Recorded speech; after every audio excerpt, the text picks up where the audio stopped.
There is an assumption among some that feminists hate men. I would like to dismantle that image and help to make things better. There's a theory that some Christians feel put out, offended, and ostracized because people want to make the cultural environment more comfortable for all. I want to continue my pushback on Christian nationalism and point out that the target is not Christians. There are white people who feel threatened by programs that educate the populace on the benefits of having a diverse community and want to see anything with the letters DEI done away with, despite the fact that they might not really understand what the letters mean. I will continue to view all my neighbors as children of God who deserve to live peacefully and they deserve wholesome lives, and I will stand up for those who are not treated equitably. There are loud people who continue to shake their Bibles while spewing words of abomination and Adam and Eve, not Adam and Steve, and God created them male and female. I will continue to explain the biased translations of these words, even though my explanations may fall on deaf ears. Why? Because my work is against patriarchy, not against men. My work is against Christian nationalism, Islamophobia, and anti Semitism, not against Christians. My work is against white supremacy, not against white people. My work is against homophobia and transphobia, not against straight people. Welcome to Calm in the Chaos Interfaith Center, where I hope you join me in the fight for at least one of these issues. I am deeply encouraged by the outpouring of almost 3% of our entire nation's population into the streets for No King Day last Saturday.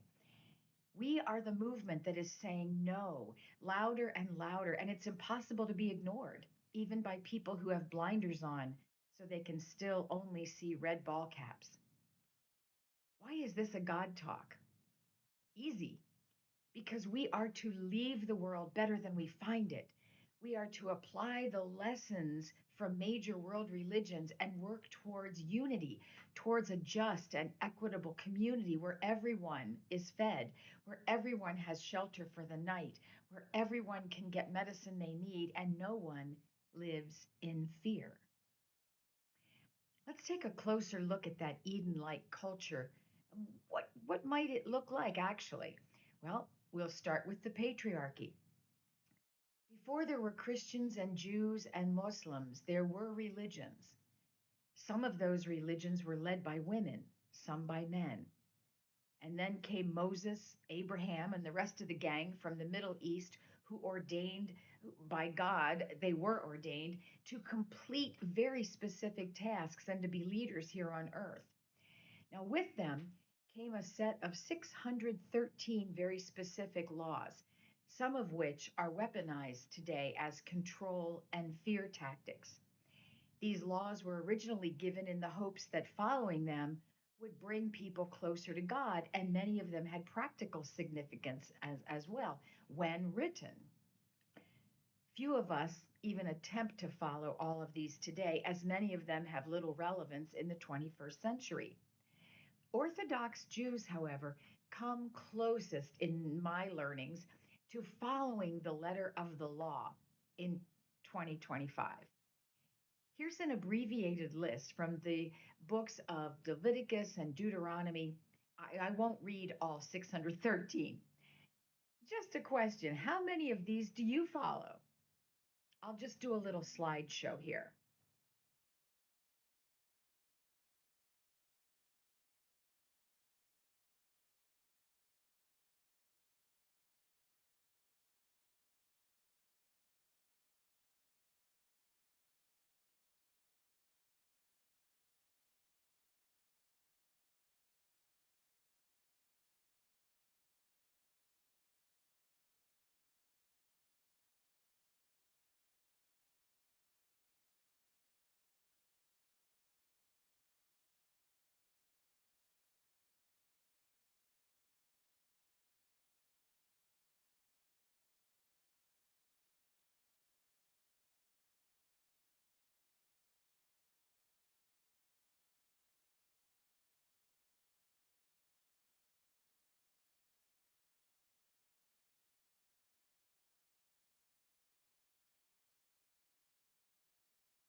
And there are some laws that still make perfect sense today.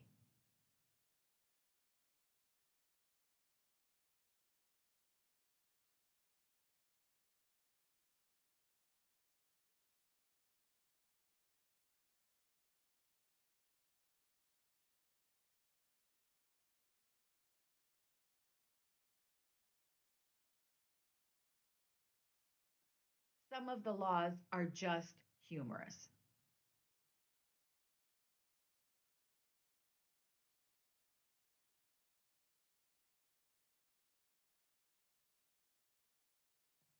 Because the cultural structure was male dominant, with men owning property and owning women, the patriarchal structure was ingrained early on. The big question now is, how do we dismantle a patriarchal system that identifies women as second class while following a wholesome spiritual path? The answer may lie in a mystic's reading of these laws. Look for the historical context in which they were written and learn why they had significance back then. Learn the lesson, not necessarily the exact law, especially if it no longer makes sense. Not eating pork originated because pigs were in the unclean category of animals. They do not chew their cud and were therefore placed in a category of do not eat this, with other living creatures such as shellfish and birds of prey. But to be honest, these rules were meant only for the Israelites to distinguish them from their surrounding neighbors. Christianity does not have to be a patriarchal religion because of Bible verses that are no longer appropriate. And I vow to continue making small steps in dismantling the patriarchy so that it does not continue to make the rules for me. Let's look at Christian nationalism, one of the scariest snakes in the grass right now. I follow the teachings of Jesus, but I don't use the word Christian to identify myself. And there I was at market last week on Tuesday. Now, those of you who follow know that I love Central Market in Lancaster, the oldest continuously operating farmers market in the country. And as I was leaving, I saw three women holding pamphlets in the courtyard like alley that surrounds the market. There they were. One of them approached me immediately, holding out a small leaflet and asking, "Do you know Jesus?" Yes, I know a lot about Jesus, I smiled as my feet never stopped. And then near the curb, a second woman held out her leaflet, and I decided to stop.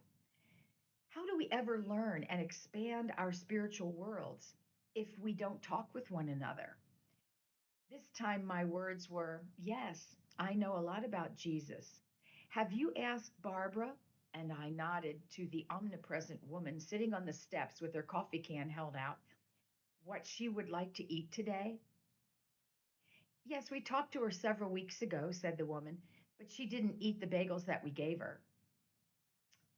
"Did you ask her what she wanted?" I said. Bagels are really hard to eat for some people.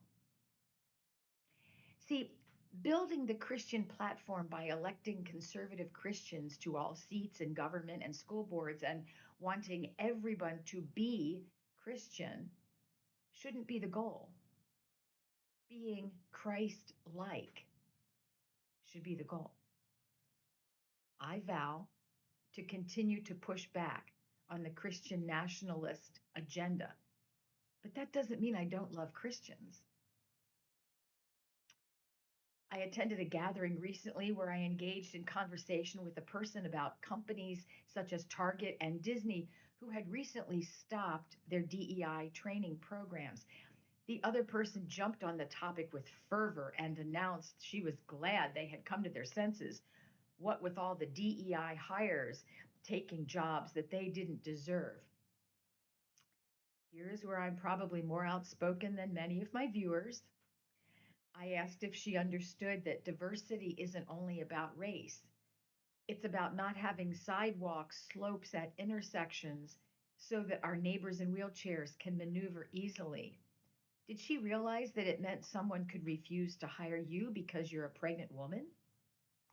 And the conversation worked its way into a lovely exchange because both of us were willing to listen that day and hear one another.